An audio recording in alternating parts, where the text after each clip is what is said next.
I was far from home, and the spell of the eastern sea was upon me. In the twilight I heard it pounding on the rocks, and I knew it lay just over the hill where the twisting willows writhed against the clearing sky and the first stars of evening. And because my fathers had called me to the old town beyond, I pushed on through the shallow new-fallen snow along the road that soared lonely up to where Aldebaran twinkled among the trees, on toward the very ancient town I had never seen but often dreamed of. It was the Yuletide that men call Christmas, though they know in their hearts it is older than Bethlehem and Babylon, older than Memphis and mankind. It was the Yuletide, and I had come at last to the ancient sea town where my people had dwelt, and kept festival in the elder time when festival was forbidden, where also they had commanded their sons to keep festival once every century, that the memory of primal secrets might not be forgotten. Mine were an old people, and were old even when this land was settled 300 years before. And they were strange, because they had come as dark, furtive folk from opiate southern gardens of orchids, and spoken another tongue before they learnt the tongue of the blue-eyed fishers. And now they were scattered, and shared only the rituals of mysteries that none living could understand. I was the only one who came back that night to the old fishing town as legend bade, for only the poor and the lonely remember. Then beyond the hill's crest I saw Kingsport outspread frostily in the gloaming, snowy Kingsport with its ancient vanes and steeples, ridgepoles and chimney pots, wharves and small bridges, willow trees and graveyards, endless labyrinths of steep, narrow, crooked streets, and dizzy church-crowned central peak that time durst not touch, ceaseless mazes of colonial houses piled and scattered at all angles and levels like a child's disordered blocks, antiquity hovering on grey wings over winter-whitened gables and gambrel roofs, fan lights and small-paned windows one by one gleaming out in the cold dusk to join Orion and the archaic stars. And against the rotting wharves the sea pounded, the secretive, immemorial sea out of which the people had come in the elder time. Beside the road at its crest a still higher summit rose, bleak and windswept, and I saw that it was a burying ground where black gravestones stuck ghoulishly through the snow like the decayed fingernails of a gigantic corpse. The printless road was very lonely, and sometimes I thought I heard a distant horrible creaking, as of a gibbet in the wind. They had hanged 4 kinsmen of mine for witchcraft in 1692, but I did not know just where. As the road wound down the seaward slope, I listened for the merry sounds of a village at evening, but did not hear them. Then I thought of the season, and felt that these old Puritan folk might well have Christmas customs strange to me, and full of silent hearthside prayer. So after that I did not listen for merriment or look for wayfarers, but kept on down past the hushed lighted farmhouses and shadowy stone walls, to where the signs of ancient shops and sea taverns creaked in the salt breeze, and the grotesque knockers of pillared doorways glistened along deserted, unpaved lanes in the light of little curtained windows. I had seen maps of the town, and knew where to find the home of my people. It was told that I should be known and welcomed, for village legend lives long.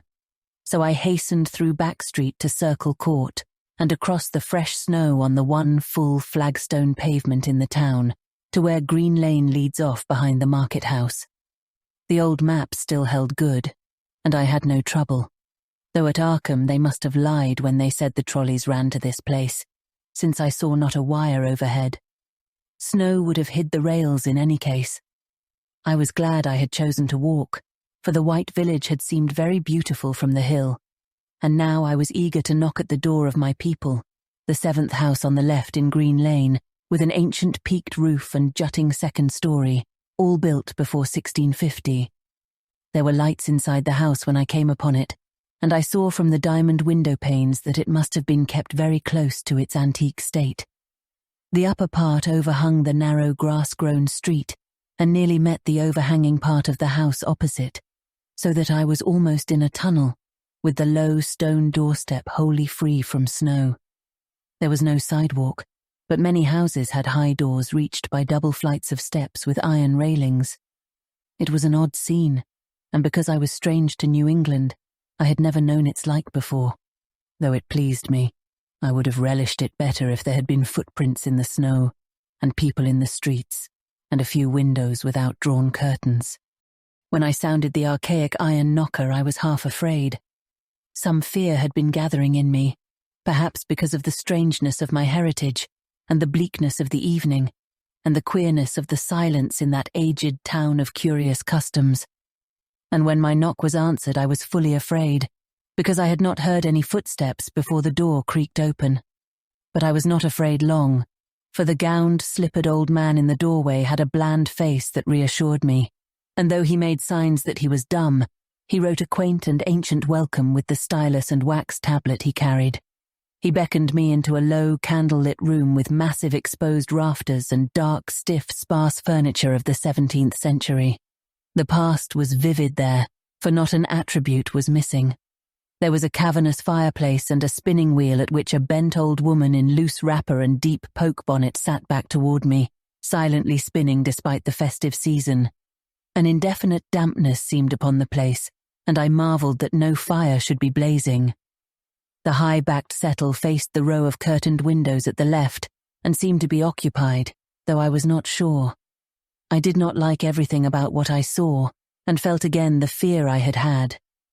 This fear grew stronger from what had before lessened it, for the more I looked at the old man's bland face, the more its very blandness terrified me. The eyes never moved, and the skin was too like wax. Finally, I was sure it was not a face at all, but a fiendishly cunning mask. But the flabby hands, curiously gloved, wrote genially on the tablet and told me I must wait a while before I could be led to the place of festival. Pointing to a chair, table, and pile of books, the old man now left the room, and when I sat down to read, I saw that the books were hoary and mouldy, and that they included old Morister's wild marvels of science, the terrible Sadducismus Triumphatus of Joseph Glanville, published in 1681, the shocking Demonolatreia of Remigius, printed in 1595 at Lyon, and worst of all, the unmentionable Necronomicon of the mad Arab Abdul al-Hazred, in Olaus Wormius's forbidden Latin translation, a book which I had never seen, but of which I had heard monstrous things whispered. No one spoke to me, but I could hear the creaking of signs in the wind outside, and the whir of the wheel as the bonneted old woman continued her silent spinning. I thought the room and the books and the people very morbid and disquieting, but because an old tradition of my father's had summoned me to strange feastings, I resolved to expect queer things. So I tried to read, and soon became tremblingly absorbed by something I found in that accursed Necronomicon, a thought and a legend too hideous for sanity or consciousness, but I disliked it when I fancied I heard the closing of one of the windows that the settle faced, as if it had been stealthily opened. It had seemed to follow a whirring that was not of the old woman's spinning wheel. This was not much, though, for the old woman was spinning very hard, and the aged clock had been striking. After that I lost the feeling that there were persons on the settle, and was reading intently and shudderingly when the old man came back booted and dressed in a loose antique costume, and sat down on that very bench, so that I could not see him. It was certainly nervous waiting, and the blasphemous book in my hands made it doubly so. When 11 struck, however, the old man stood up, glided to a massive carved chest in a corner, and got 2 hooded cloaks, one of which he donned, and the other of which he draped round the old woman, who was ceasing her monotonous spinning. Then they both started for the outer door, the woman lamely creeping, and the old man, after picking up the very book I had been reading, beckoning me as he drew his hood over that unmoving face or mask. We went out into the moonless and tortuous network of that incredibly ancient town, went out as the lights in the curtained windows disappeared one by one, and the dog star leered at the throng of cowled, cloaked figures that poured silently from every doorway and formed monstrous processions up this street and that, past the creaking signs and antediluvian gables, the thatched roofs and diamond-paned windows, threading precipitous lanes where decaying houses overlapped and crumbled together, gliding across open courts and churchyards where the bobbing lanthorns made eldritch drunken constellations. Amid these hushed throngs I followed my voiceless guides, jostled by elbows that seemed preternaturally soft, and pressed by chests and stomachs that seemed abnormally pulpy, but seeing never a face and hearing never a word. Up, up, up, the eerie columns slithered, and I saw that all the travellers were converging as they flowed near a sort of focus of crazy alleys at the top of a high hill in the centre of the town, where perched a great white church. I had seen it from the road's crest when I looked at Kingsport in the new dusk, and it had made me shiver because Aldebaran had seemed to balance itself a moment on the ghostly spire. There was an open space around the church, partly a churchyard with spectral shafts, and partly a half-paved square swept nearly bare of snow by the wind, and lined with unwholesomely archaic houses having peaked roofs and overhanging gables. Death fires danced over the tombs, revealing gruesome vistas, though queerly failing to cast any shadows. Past the churchyard, where there were no houses, I could see over the hill's summit and watch the glimmer of stars on the harbour, though the town was invisible in the dark. Only once in a while, a lanthorn bobbed horribly through serpentine alleys on its way to overtake the throng that was now slipping speechlessly into the church. I waited till the crowd had oozed into the black doorway, until all the stragglers had followed. The old man was pulling at my sleeve, but I was determined to be the last. Then I finally went, the sinister man and the old spinning woman before me. Crossing the threshold into that swarming temple of unknown darkness, I turned once to look at the outside world, as the churchyard phosphorescence cast a sickly glow on the hilltop pavement. And as I did so, I shuddered. For though the wind had not left much snow, a few patches did remain on the path near the door, and in that fleeting backward look, it seemed to my troubled eyes that they bore no mark of passing feet, not even mine. The church was scarce lighted by all the lanthorns that had entered it, for most of the throng had already vanished. They had streamed up the aisle between the high white pews to the trap-door of the vaults which yawned loathsomely open just before the pulpit, and were now squirming noiselessly in. I followed dumbly down the foot-worn steps and into the dank, suffocating crypt. The tale of that sinuous line of night marchers seemed very horrible, and as I saw them wriggling into a venerable tomb, they seemed more horrible still. Then I noticed that the tomb's floor had an aperture down which the throng was sliding, and in a moment we were all descending an ominous staircase of rough-hewn stone, a narrow spiral staircase damp and peculiarly odorous, that wound endlessly down into the bowels of the hill past monotonous walls of dripping stone blocks and crumbling mortar. It was a silent, shocking descent, and I observed after a horrible interval that the walls and steps were changing in nature, as if chiselled out of the solid rock. What mainly troubled me was that the myriad footfalls made no sound and set up no echoes. After more eons of descent, I saw some side passages or burrows leading from unknown recesses of blackness to this shaft of nighted mystery. Soon they became excessively numerous, like impious catacombs of nameless menace, and their pungent odour of decay grew quite unbearable. I knew we must have passed down through the mountain and beneath the earth of Kingsport itself, and I shivered that a town should be so aged and maggoty with subterraneous evil. Then I saw the lurid shimmering of pale light, and heard the insidious lapping of sunless waters. Again I shivered, for I did not like the things that the night had brought, and wished bitterly that no forefather had summoned me to this primal rite. As the steps and the passage grew broader, I heard another sound, the thin, whining mockery of a feeble flute, and suddenly there spread out before me the boundless vista of an inner world, a vast fungus shore litten by a belching column of sick greenish flame and washed by a wide oily river that flowed from abysses frightful and unsuspected to join the blackest gulfs of immemorial ocean. Fainting and gasping, I looked at that unhallowed Erebus of Titan toadstools, leprous fire and slimy water, and saw the cloaked throngs forming a semicircle around the blazing pillar. It was the Yule rite, older than man and fated to survive him, the primal rite of the solstice and of spring's promise beyond the snows, the rite of fire and evergreen, light and music. And in the Stygian grotto I saw them do the rite, and adore the sick pillar of flame, and throw into the water handfuls gouged out of the viscous vegetation which glittered green in the chlorotic glare. I saw this, and I saw something amorphously squatted far away from the light, piping noisomely on a flute. And as the thing piped, I thought I heard noxious, muffled flutterings in the fetid darkness where I could not see.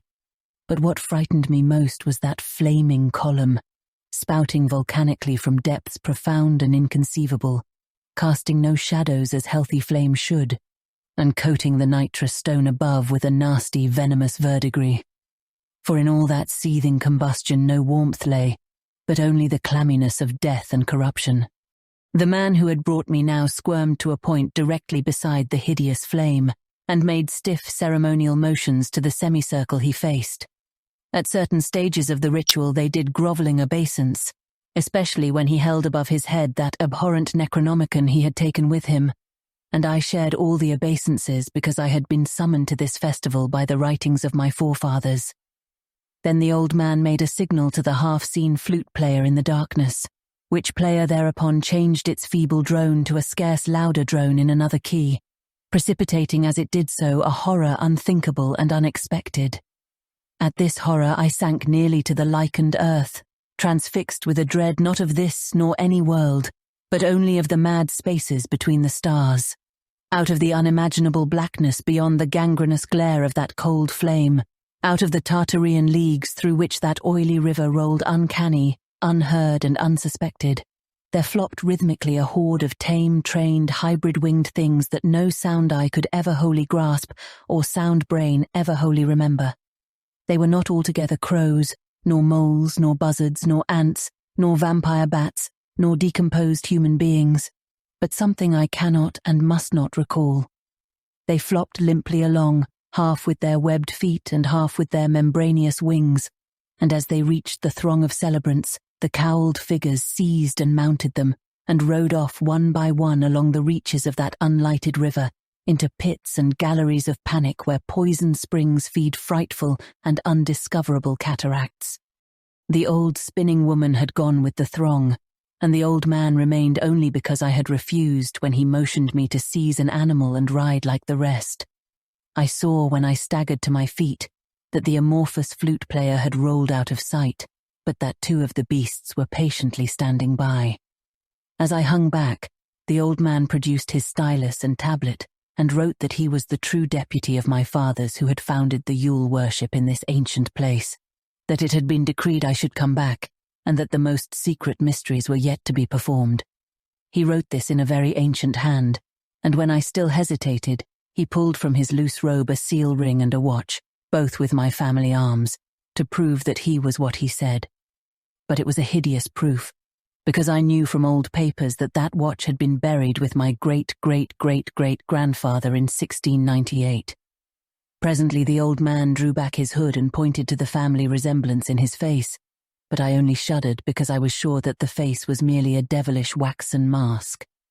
The flopping animals were now scratching restlessly at the lichens, and I saw that the old man was nearly as restless himself. When one of the things began to waddle and edge away, he turned quickly to stop it, so that the suddenness of his motion dislodged the waxen mask from what should have been his head. And then, because that nightmare's position barred me from the stone staircase down which we had come, I flung myself into the oily underground river that bubbled somewhere to the caves of the sea, flung myself into that putrescent juice of earth's inner horrors before the madness of my screams could bring down upon me all the charnel legions these pest gulfs might conceal. At the hospital they told me I had been found half frozen in Kingsport harbour at dawn, clinging to the drifting spar that accident sent to save me. They told me I had taken the wrong fork of the hill road the night before and fallen over the cliffs at Orange Point, a thing they deduced from prints found in the snow. There was nothing I could say, because everything was wrong. Everything was wrong, with the broad window showing a sea of roofs in which only about 1 in 5 was ancient, and the sound of trolleys and motors in the streets below.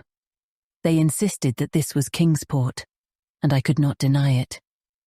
When I went delirious at hearing that the hospital stood near the old churchyard on Central Hill, they sent me to St. Mary's Hospital in Arkham, where I could have better care. I liked it there, for the doctors were broad-minded, and even lent me their influence in obtaining the carefully sheltered copy of Alhazred's objectionable Necronomicon from the library of Miskatonic University.